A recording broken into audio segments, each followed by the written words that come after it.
I'm not trying to be some kind of guru. Was I okay? You're perfect. Shut up. Shut up. 603 starts with Deacon, and Jesse and I were having a little coffee one day. It's still not super smooth, the conversation. It's a little awkward. Then it gets really awkward. Daphne. You can cut the tension with a knife. Yesterday at the coffee shop, I thought that maybe He tries to broach it with her in another scene, and she doesn't want to talk about it at all. Then Jesse, thoughtful and kind-hearted as she is, calls to see how everything is with Daphne. Daphne, how did things go? You know what? I'm so sorry. I'm right in the middle of something right now. She has this moment of deep disappointment because she thinks, all right, this is over and he didn't fight for it and it's affecting Daphne. And then she kind of thinks, all right, this is it. We gave it a try and it's not going to work out.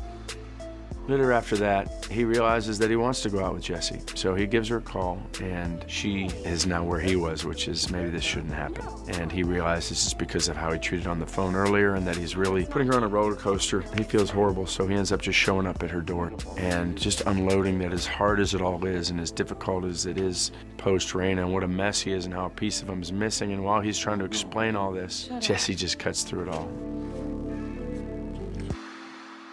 Deacon finds Maddie very upset in the kitchen. She's going through some issues with Jonah, who is super famous, like crazy. And Deacon's very concerned, and he's trying to warn her that you can get lost in somebody else's life. Or as much as he loved Raina, he did lose a bit of his life and a bit of his own career and a bit of maybe his own path. Jonah says to try to get her even more into his world. I love your voice. Thank you. And I want it on my next album. Through music and being able to spend that time with her even more by creating music together. Jonah? Yeah? I'm sorry. I don't think I can do this right now. He's kind of used to getting what he wants. So when she pulls away, it shocks him and it kind of throws him off, but also he respects her more. And he realizes that he has to try harder. Where are we? The last place that anyone would ever look. I-20.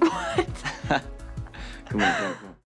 So in episode 3, Avery really notices a difference in Juliet in the sense that for a while she's been kind of depressed and staying in the house and in her room and not really doing much, and all of a sudden she's up and around and she's wanting to meet the day and accomplish things. And she really wants him to meet Darius. You know, you have an awful lot of opinions for somebody who's never even met Darius. I saw his TV special, okay? I think that's enough. So he does. He goes down and he meets with Darius, and I think Avery's really trying to have an open mind. He has a weird feeling about it all. Ultimately, I don't think he's won over. So what is coherent philosophy? After Avery meets with Darius later on at home, they end up getting into even more of an argument about it where Avery kind of opens up. You're living your whole life by his words. Did you even give him a chance? It doesn't really have a great response from Juliet. You can say you support me till the cows come home, but I feel it when you don't. Nashville. New episodes Thursdays at 9/8 Central on CMT.